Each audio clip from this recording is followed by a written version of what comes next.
प्रथम अध्याय Recording in progress. ये हेउची सबुठारु उत्तम अटे सर्वोत्तम अटे। जदि भगवानंकर कथा को भगवानंकर वचन को आमे ग्रहण करिवार अछि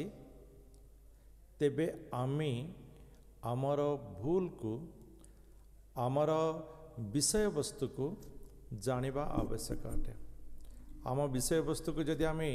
न जानी पारिबा आमर कारण को आमे न जानी पारिबा आमर दुखर कारण को दुखर विषय को जदि आमे न जानी पारिबा तेबे आमे प्रकृत भाव रे प्रकृत अर्थ रे प्रकृत विषय रे ग्रहण करि परिबा नाही। अर्जुनंकर विषाद कारण जानिबा पूर्वरु चिंता करिनवा वंश परंपरा कूल तांकर कौन थिला जहार विषय रे आमे जहांकर माध्यम रे आमे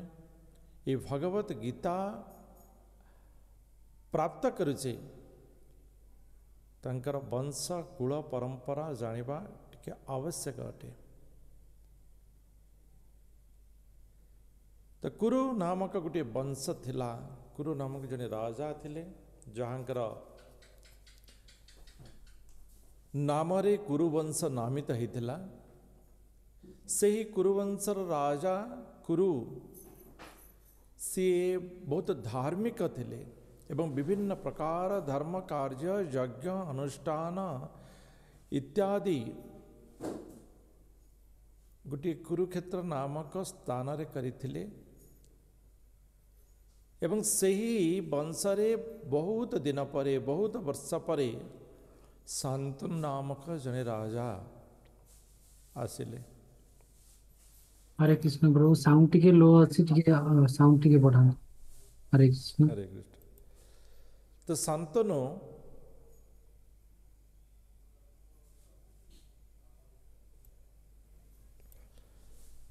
शांतनु नामक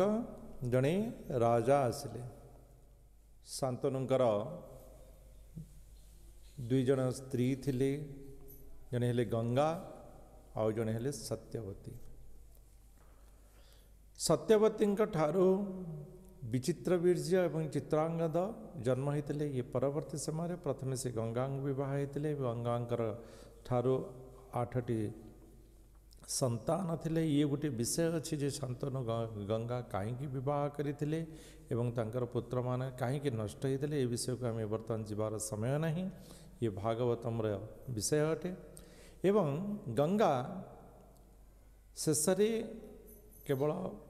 भीष्म को ही प्रदान करते बाकी समस्त शिशु मान को सी जल भसई देते। भीष्म को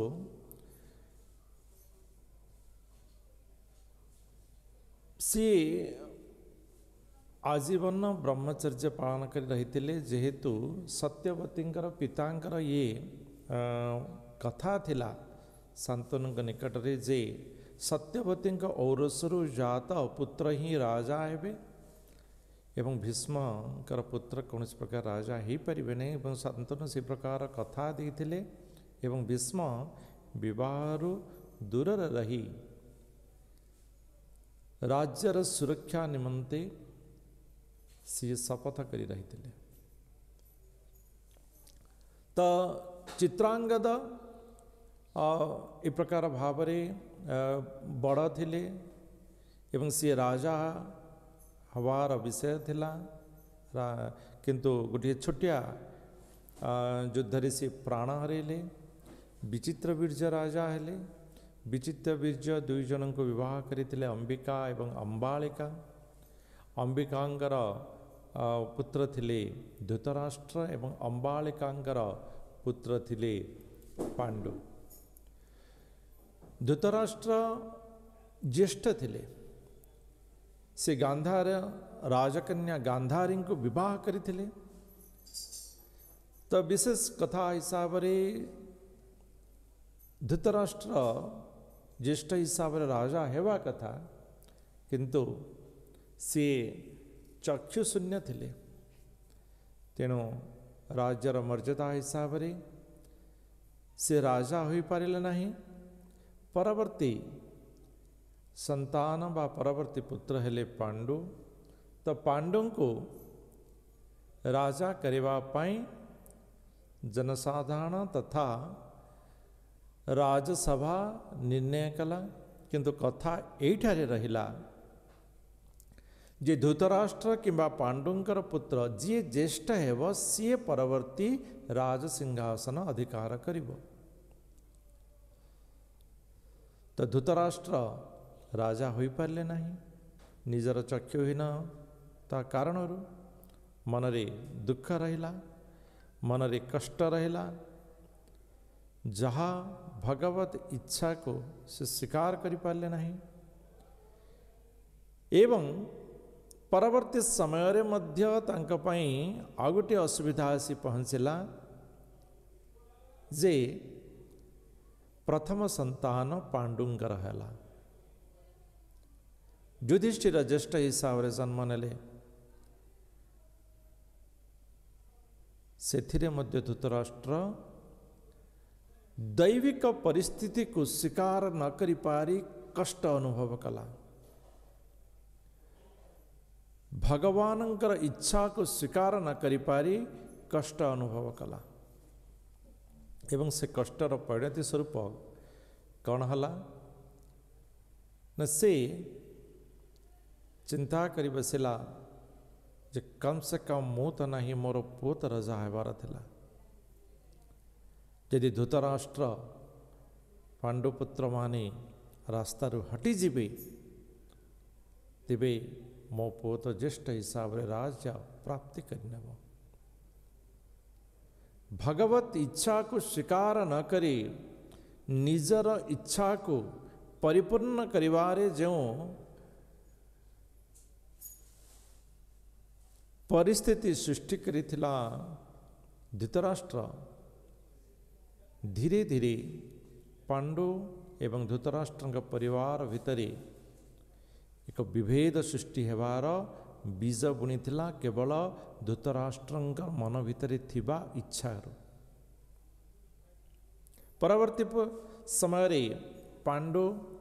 स्वास्थ्यगत कारणर मृत्युवरण कले एवं सेतिकी बेले राजकुमार माने योग्य नथिले। तेणु राजसभा पुनर्वार चिंता कला जे राजकुमार योग्य हेबा पर्यंत धृतराष्ट्र राजा होई रहिबे, कामचला राजा होई रहिबे। ए मौका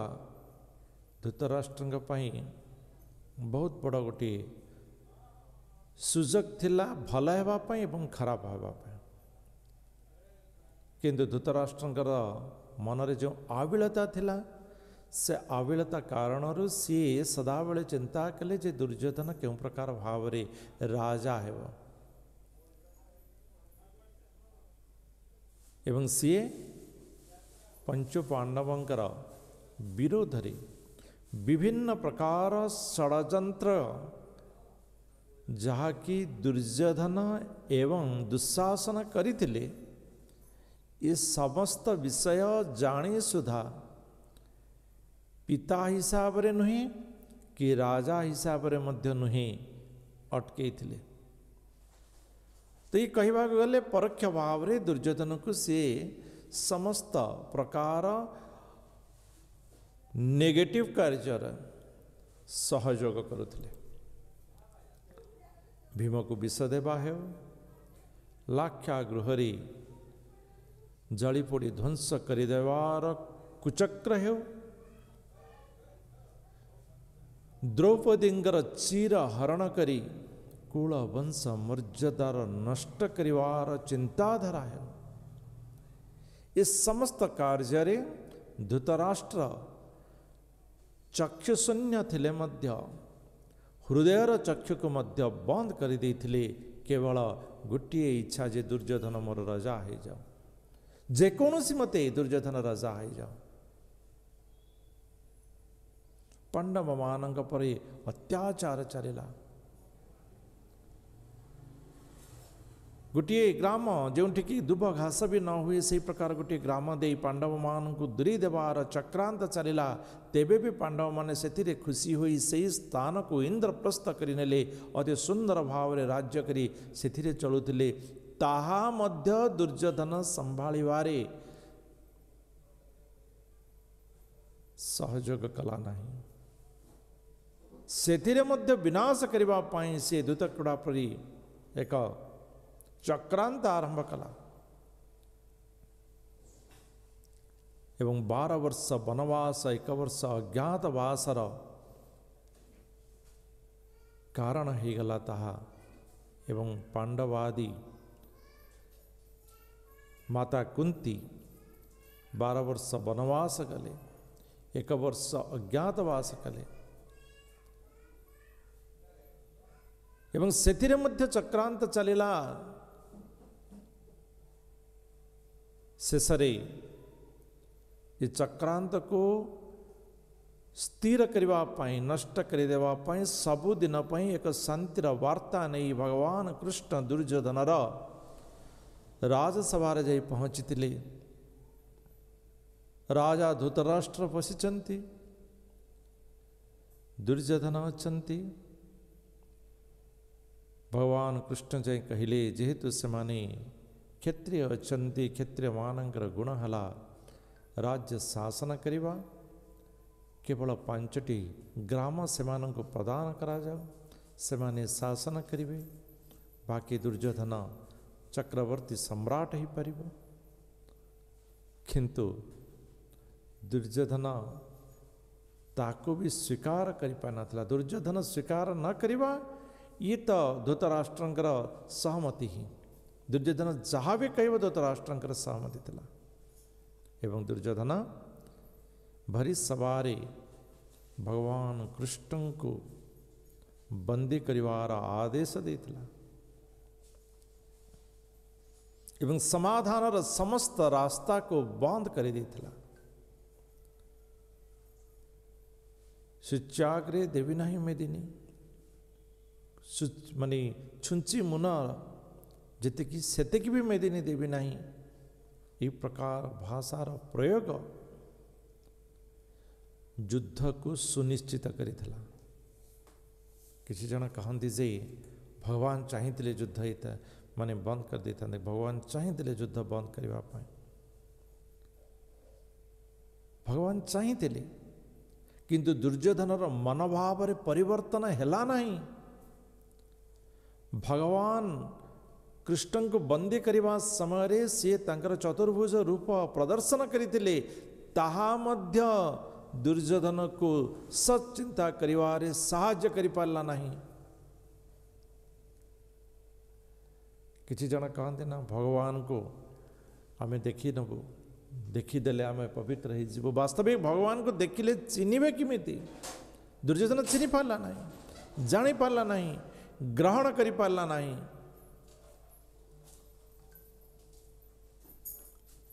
तार कारण स्वरूप युद्ध सुनिश्चित है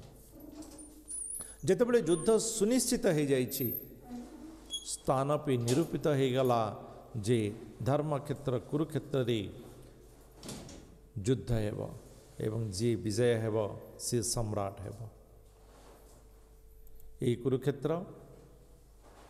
वर्तमान मध्य आमर हरियाणा राज्य रे रही दिल्ली ठारू प्राय 300 किलोमीटर दूर रे जी जाइथिबे देखि पारिथिबे दुई नदीर गोटे मध्य स्थान से अच्छे सरस्वती एवं दृष्टदूती नामक दुई नदीर मध्य स्थान एवं जोठारे भगवत गीतार ज्ञान अर्जुन को प्रदान कराइथिला से स्थान रे गोटे विशाल बटवृक्ष एवं भी अच्छी जहाँ कि ज्योतिषार नाम रे परिचित अटे तो यही विषय एतिकी थिला पृष्ठभूमि एतिकी भगवत गीतार प्रथम अध्याय प्रथम श्लोक धृतराष्ट्र कहते 700 श्लोक विशिष्ट ये भगवत गीता 564 श्लोक भगवान कृष्ण कहते 84 श्लोक अर्जुन कहिचंती 41टी श्लोक संजय कहता बेले मात्र गोटे श्लोक धृतराष्ट्र कहिचंती से होची प्रथम श्लोक धर्मक्षेत्रे कुरुक्षेत्रे समवेतायुत्सवः मामका पाण्डवश्चैव किमकुर्वत संजय धर्मक्षेत्रे धर्मक्षेत्र रे कुरुक्षेत्र रे ये धर्मक्षेत्र कुरुक्षेत्र रे समवेत आयुत्सव समवेत एकाठी होइतिबा आयुत्सव कौन पे एकाठी होइचंती न युद्ध करिवार इच्छा रे एकाठी होइतिबा मामका मोर पुत्र माने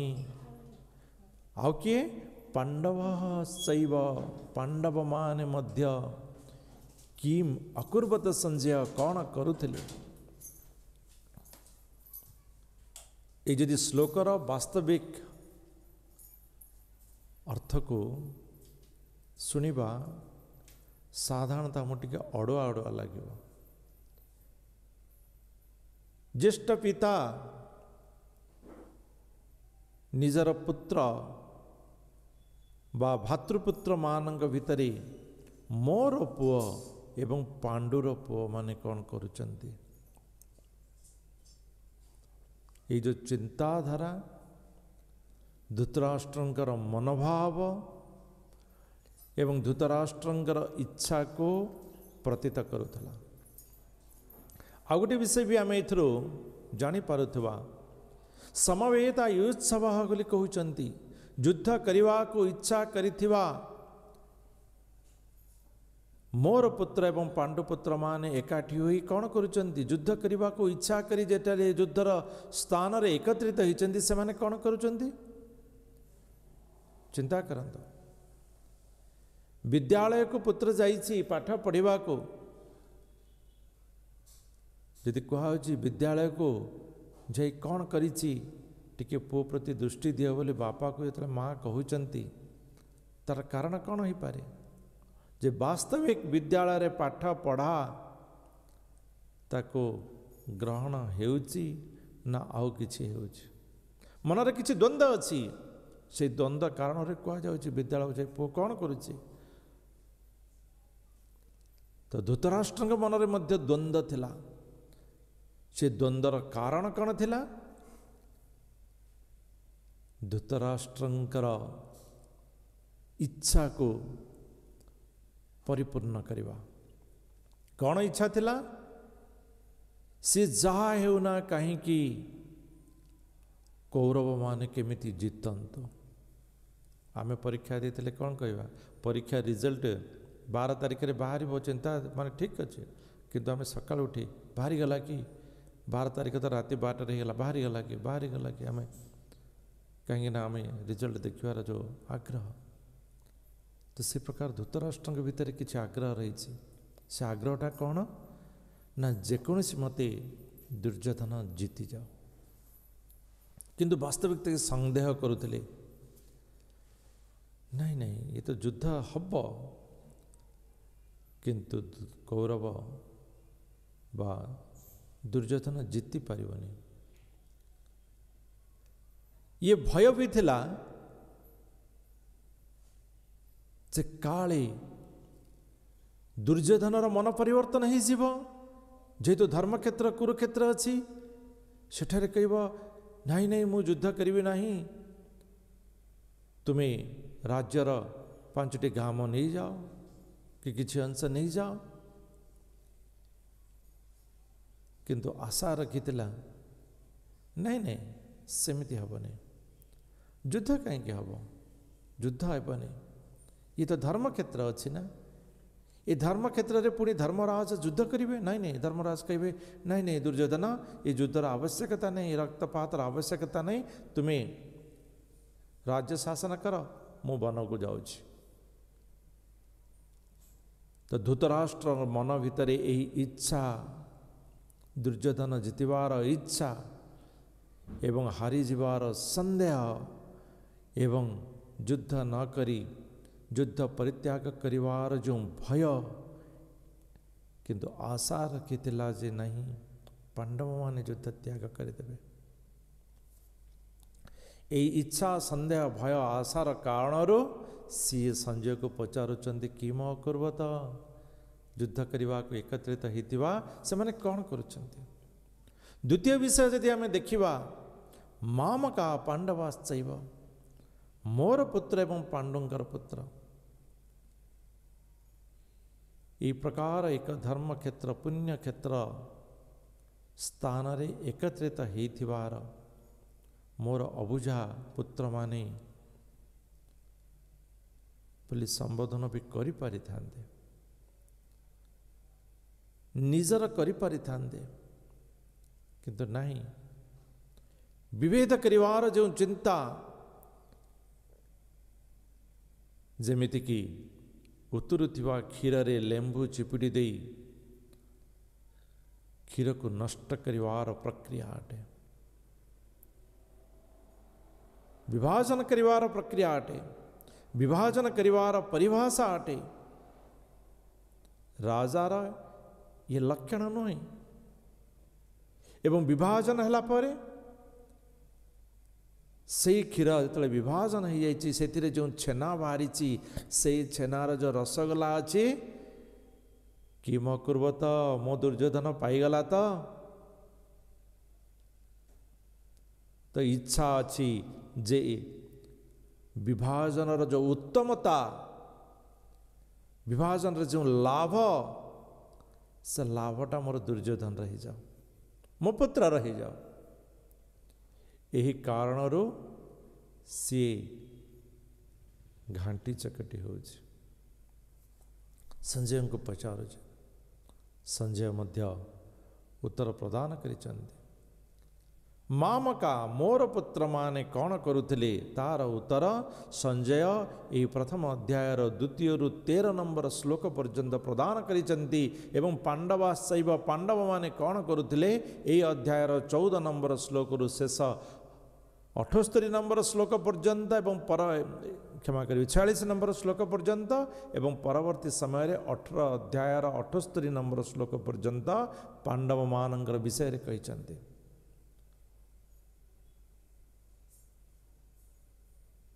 संजय कहते हे राजन पांडव मानंकर सैन्य सज्जा को लक्ष्य करिचंती दुर्योधन क्यों प्रकार भाव रे पांडव माने निजर व्यूह रचना करिचंती से व्यूह रचना को वास्तव रे दुर्योधन लक्ष्य करी सी राजा दुर्योधन एवं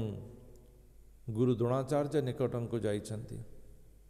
एवं से कौन कहउचंती या को मध्य हमें जानिया दरकार। पश्यतां पांडुपुत्राणाम आचार्य महतिं समूह पश्यतां देखंतु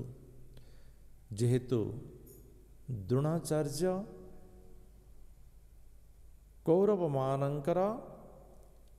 सेनाध्यक्ष थे तेणु सी राजकुमार हिसाब से सेनाध्यक्ष निकट को जाई कहउचंदी आपण देखंतु पांडुपुत्राण पांडुपुत्र मानंको महतिं समूह से माने केते सुंदर केते बढ़िया भाव रे सैन्य सज्जा करिचंती व्यूढ़ाम द्रुपद पुत्रेण ये सज्जा किए करिचंती ना द्रुपद पुत्र दृष्टद्युम्न विषय या थिला जे दृष्टद्युम्नर जन्म द्रोणंकर मृत्यु पाई द्रोणंकर मृत्यु प्रदान करबा पाई हेची ये विषय अलग प्रकार अच्छी ये भागवतम विषय अच्छी समय सापेक्ष नुहे तेबे भी द्रोण निजर ब्राह्मण कर्तव्य को संपादन करबा पाई सी कौन करिचंती ना दृष्टद्युम्न को उचित शिक्षा युद्ध शिक्षा प्रदान करिचंती एवं सही शिक्षा ही आज पांडव मानंकर व्यूह रचना दुर्योधन को कष्ट प्रदान करुच्ची ताकू इंगित करुचंदी दुर्योधन। आपण लक्ष्य करंतु जे आपण शत्रु को शिक्षा प्रदान करिवार परिणति कौन होईची से आपणक विरुद्ध रे ही व्यूह रचना करिछ।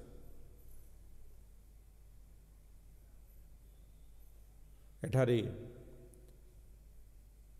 दुर्योधन पांडव मानकर जो सेना थिले सेमानंको लक्ष्य करी कहउचंदी जे केउ प्रकार सेमानकर सेना अछंती एवं जेतेबेले सी जानी पारिले जे पांडव मानकर विषय रे अति किछि कहिदेले राजनीतिर प्रयोग करी सी संगे संगे कहउचंदी नहीं नहीं हमर मध्य आपण अछंती ना भीष्म अछंती कर्ण अछंती कृपाचार्य अछंती अश्वत्थामा अछंती विकर्ण भूरिश्रवा बहुत बड़ बड़ योद्धा अछंती सेमानक योद्धा उपरे आमे भारी ही जिबा। जो सैन्य बाहिनी पितामह भीष्म द्वारा सुरक्षित से सैन्य बाहिनी निश्चित रूपे जीति पारिबे।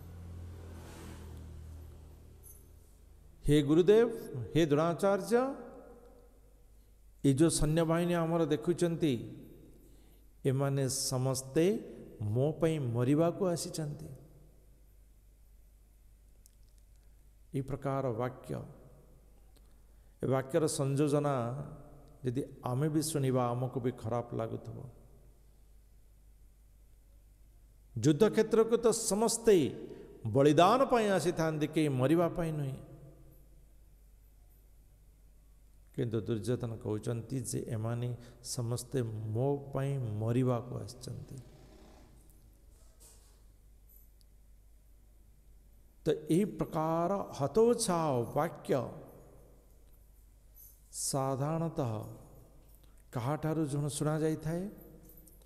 ना जार मनरे अन्य किछि चिंताधारा चालू थाए जार मनरे राजनीतिक चिंताधारा चालू थाए जार मन सरल नुहे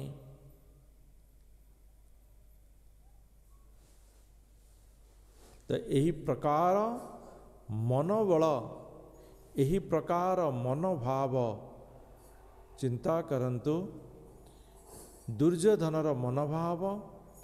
दुर्योधनर कृतकर्म एवं दुर्योधनर कर्म को राजांकर समर्थन किंतु अपर पक्षरे पांडव माने निराश्रय समर्थ हीन किंतु आउ कौन से मानक पाखरे थिला जेतेबेले दुर्योधन ई प्रकार कहउचंती जे अमर मध्य सैन्य बाहिनी यथेष्ट अछंती भीष्म जानी पारिले दुर्योधनर मनोभाव को एवं भीष्म जानी पारिले जे दुर्योधन केउ प्रकार राजनीतिक मनोभाव घृणार मनोभाव भीष्म माने द्रोणंग आगरे सम्मुखरे कही पांडव मानक प्रति घृणाभाव सृष्टि करिवार आहुरी चक्रांत करि चलीछि। भीष्म कण कले ना निजर शंखनाद कले एवं भीष्मंकर शंखनाद देखी कृष्ण ऋषिकेश पांचजन्य शंख नाद करिथिले अर्जुन देवदत्त नामक शंख भीम पौंड्र नामक शंख युधिष्ठिर अनंत विजय नामक शंख नकुल सुघस नामक शंख एवं सहदेव मणिपुष्पक नामक दिव्य शंखमान बाजी उठिथिला एवं भीष्मंकर शंखनाद कौरव मानंकु जतिकी दृढ़ता प्रदान करिथिला पांडव मानंकर दिव्य शंख कौरव सैन्य मानंक भितरे सेतिकी दुख कष्ट भय प्रदान करुला। अर्जुन युद्ध करने को जाइछन्ति, किछि तो संकेत रही अर्जुनंकर सपक्ष ताहा मध्य संजय धृतराष्ट्र आगे वर्णना करिसेंति परोक्ष भाव रे, हे राजन ये धर्मक्षेत्र अटे, अर्जुनंकर रथ दिव्य अटे, अर्जुन कपिध्वजयुक्त अटंती, अर्जुनंकर शंख दिव्य अटे, अर्जुनंकर गांडीव धनु भी सी भी दिव्य अटे। आज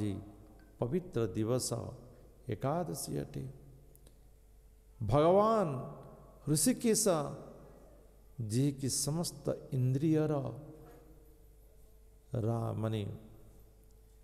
बसवर्ती कर रखिंट, जी समस्त इंद्रिय को परिचालित करुचंती, सी होचंती ऋषिकेश निजे। एवं जो ऋषिकेश से भाग्यलक्ष्मी उपस्थित, एवं दुर्योधनर भाषा मो पई माने मरिबा को आसीचंती, सैन्य मानकर मनोबल भांगुची। तो यही प्रकार संकेत दुर्योधन हारिबा पई यथेष्ट रही, किंतु इस समय ये तो रहिला दुर्योधनर मनोभाव, ये रहिला दुर्योधनर इतिहास। यही दुर्योधनर इतिहास भितरे कष्ट प्राप्त करिथिबा, सारा जीवन कष्ट प्राप्त करिथिबा, राज्य सिंहासन राजगाति राज उवास को त्याग करी 13 वर्ष वन भितरे रहिबा, 12 वर्ष वनवास 1 वर्ष अज्ञातवास करिवार जो कष्ट,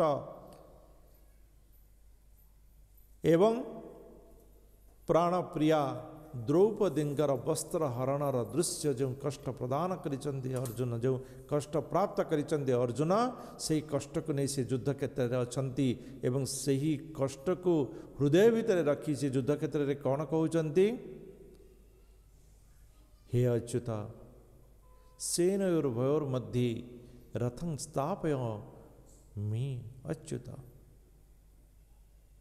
सेनयो उभय सेना मध्य भागरे रथं स्थापय, रथ को स्थापन करंतु, जावदेता निरीक्षेयं निरीक्ष अहं, मु देखिबी, मु निरीक्षण करिबी जे क्यों माने युद्ध क्षेत्र रे अछंती, युद्ध का मान अवस्थिता, जो योद्धा माने एठारे उपस्थित अछंती। अर्जुनंकर मनोभाव को कृष्ण जानी पारिले।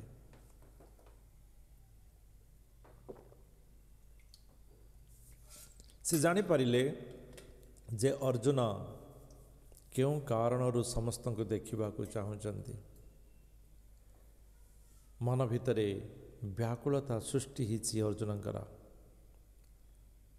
एवं कृष्ण ता जानी पारी से कण कले, दुई सेनार मध्य स्थान रे नहीं रथ को रखिले कहा आगरे, न द्रोण भीष्म आगरे, जी कि अर्जुनंकर प्राण ठारो अति प्रिय थिले, एवं जी अर्जुन को प्राण ठारो अति भल पाउथिले।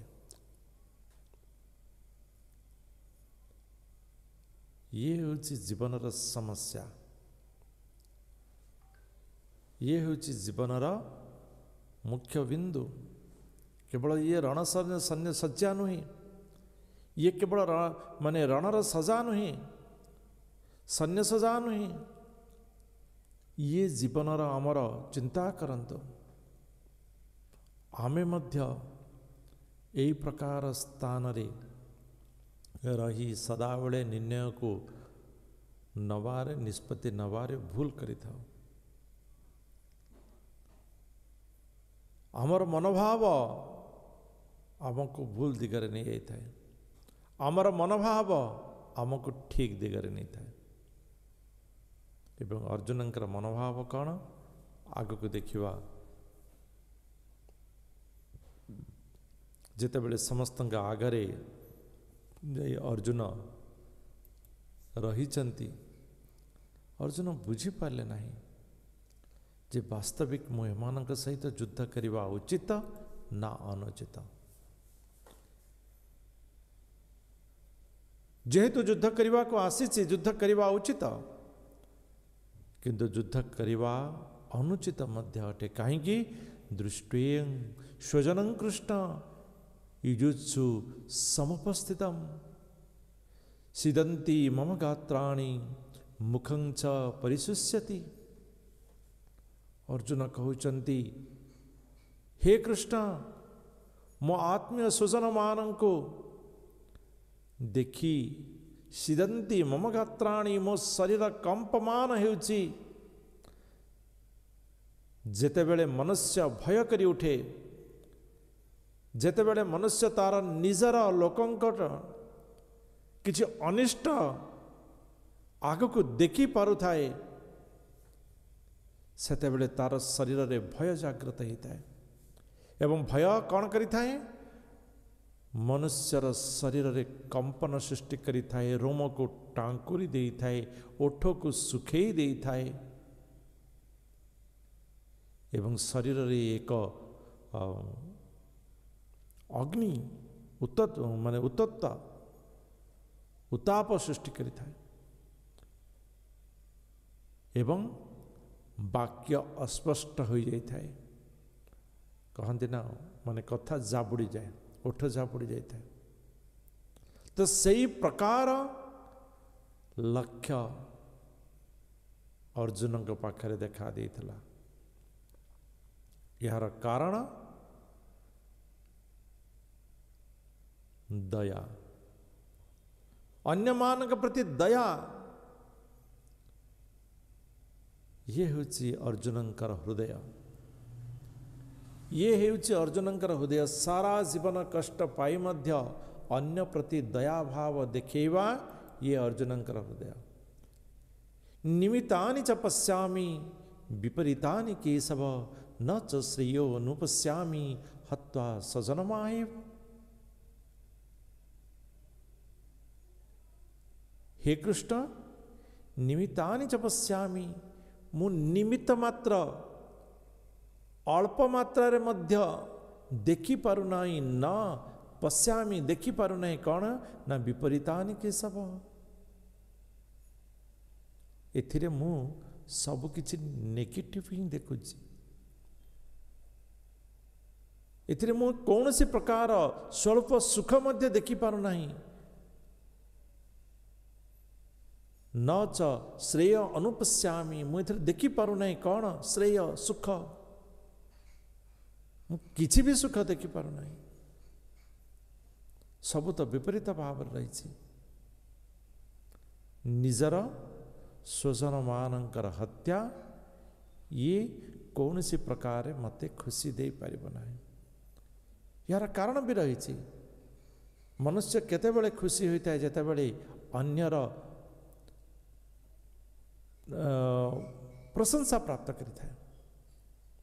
आमे भी जदि गोटे भल ड्रेस पिंधिबा ड्रेसटा यदि 100 टंका होइतिबो किए देखबो अरे बहुत बढ़िया ड्रेसटा होइछि ये कौन 1000 टंका हला तो सांगे सांगे से ड्रेस रो मूल्य 1000 टंका हो किंतु आम 1000 टंका दी ड्रेसटा पिंधिया किए कही अरे कि ड्रेस गोटे पिंधु कौन 100 टंका ड्रेसटा कि से 1000 टंका ड्रेस रो मूल्य 100 टंका हो गला। तो कौन से प्रकार खुशी प्राप्त करने को हेले अन्य को खुशी प्रदान करी अन्य ठार खुशी प्राप्त करवा ये हूँ वास्तविक खुशी। निजर यदि समस्ते मृत हो मरी जाइथिबे तेबे मो खुशी का ठारू पाइबी क्या खुशी देवी ये युद्ध खुशी विहीन अटे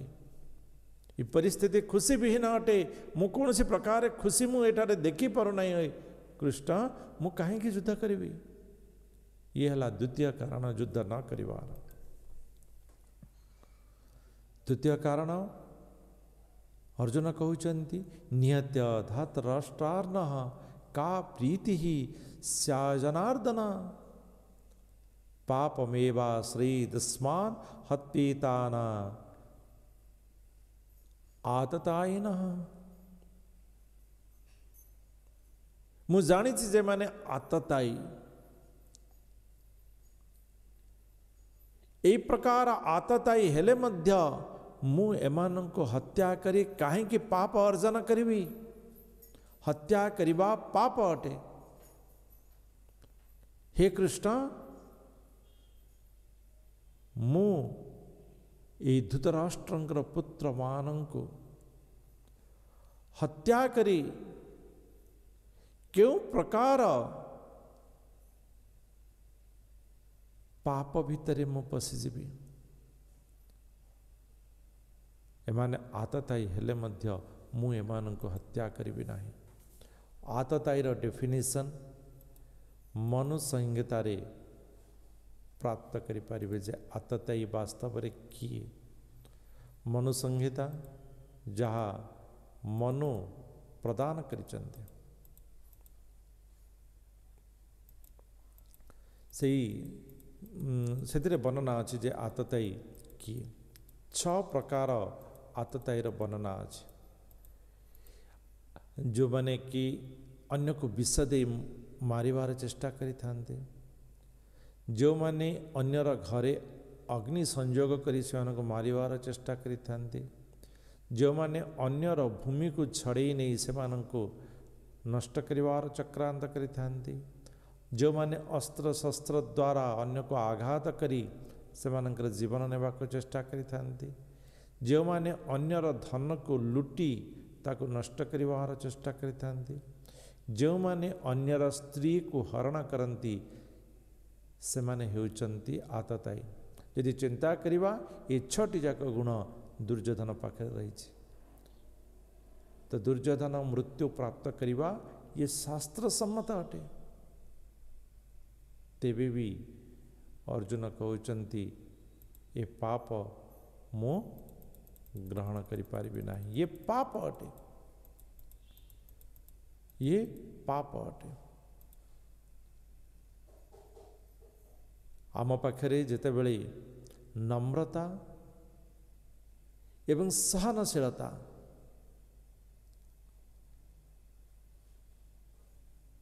रही थाए ताहा आमको निराश रु उद्धार करि थाए जदि नम्रता एवं सहनशीलता जदि न थाए दुर्योधन परी आमर स्वभाव हो जाए आमे आमर भूल को स्वीकार न करी आमे कौन करि थाउ ना पर को युद्धर मूल कारण हला दुर्योधन किंतु सी भीष्म को द्रोण को दोष दौरान जे देखंतु पांडव माने क्यों प्रकार सजई होई रही आपण को आक्रमण करने आपणकर भूल आपणकर भूल कारण से मैंने आज ये प्रकार सन्निसज्जा कर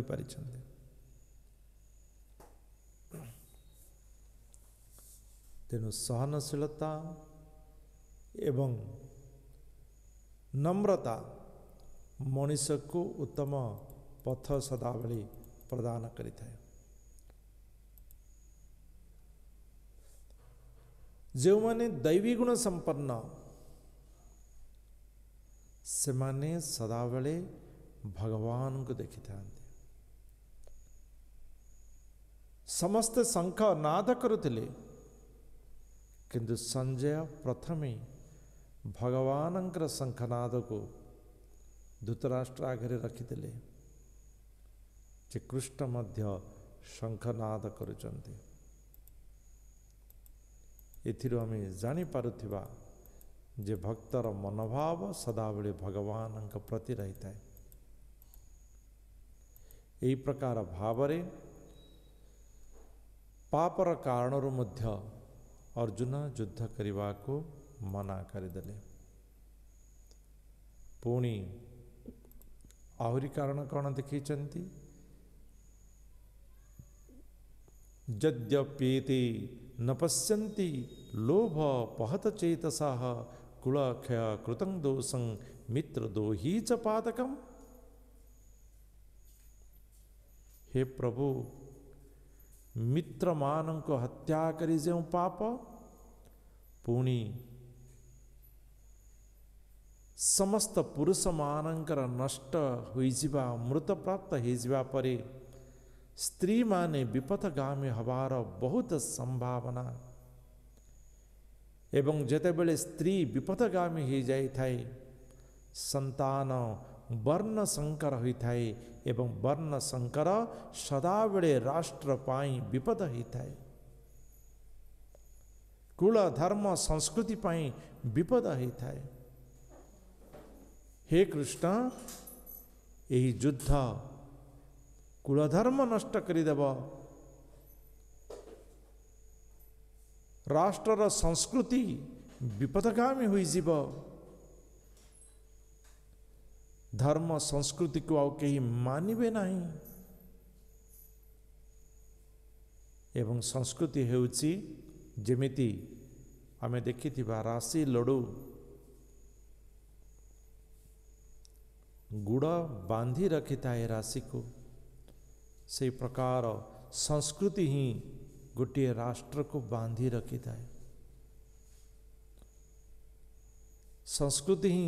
समस्त भितर ऐक्य भाव वसुधैव कुटुंबकम प्रतिपादित करिथाए से कुलधर्म नष्ट हो पाप मध्य मते लगे यही प्रकार भाव चारोटी कारण अर्जुन दर्शयिसन्ति भगवान कृष्ण का आगरे जे हे कृष्ण कौन सी प्रकार भावरे मो मो निजर लोकं को हत्या करि परिबि नाही एमाने सब मोर निजर एमानंक प्रति मोर दया भाव अछि एमानंक हत्या करी मो निमित्त मात्र खुशी प्राप्त करि परिबि नाही एवं एमानंक मारी मु केवल पाप अर्जन करी एवं एमानंक मारिदेला परी जो प्रकार भाव रे कुल संस्कृति नष्ट होइजिब परिवार कष्ट उत्पन्न हेब तेणु हे कृष्ण मु युद्ध करि परिबि नहीं एही प्रकार चारोटी कारण दर्शई अर्जुन युद्ध करिवार निष्पत्ति ओहरी गले एवं कहउचंते कौन अर्जुन अहोवत महत् पापं कर्तुं व्यवसीता वयं अहोवत ओहो क्यों प्रकार महत् पापम एते बड़ पाप कर्म करिबा पई आमे एकाठी होइसे चत्राज सुखलोभेन जत राज्य से राज्यर अल्प सुख पाई से सुखर लोभरे हंतुं स्वजन मुद्यता निज लोकों को मारिबा पाई मेठे एकत्रित हो जाइए जदि मां प्रतिकारम मशस्त्रम शस्त्र पाणय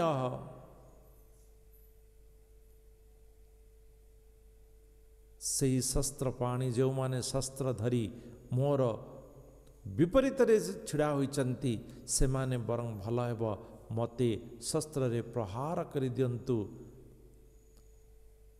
मु जो पाप कार्य करिबा पई एठारे उपस्थित होइछि ताहार प्रतिकार होइजिबो धात राष्ट्र रणे हन्युस्तन में खेवचरंग भवेत से माने मते मारी दियंतु ये मोर प्रतिकार होइजिबो मो पाप कर्म करिवार जो चिंता करिछि ताहार कारण होइजिबो यही प्रकार अर्जुन वाक्य कहिचंती किंतु एपटे कर्तव्य कर्म रे बंधित से बुझी पारु नाहंती जे वास्तव रे सी जहा चिंता करुचंती ता ठीक चिंता करुचंती कि नहीं परिस्थिति गोटिए युद्धर परिस्थिति किंतु मनोभाव भिन्न भिन्न आम धृतराष्ट्र मनोभाव को देखिली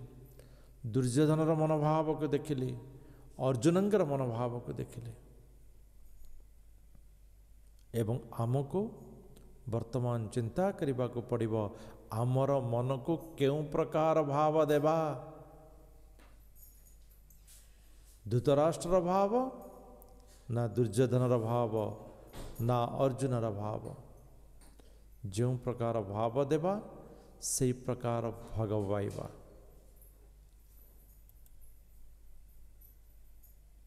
हे राजन, यही प्रकार कही एवं मुक्तार्जुन,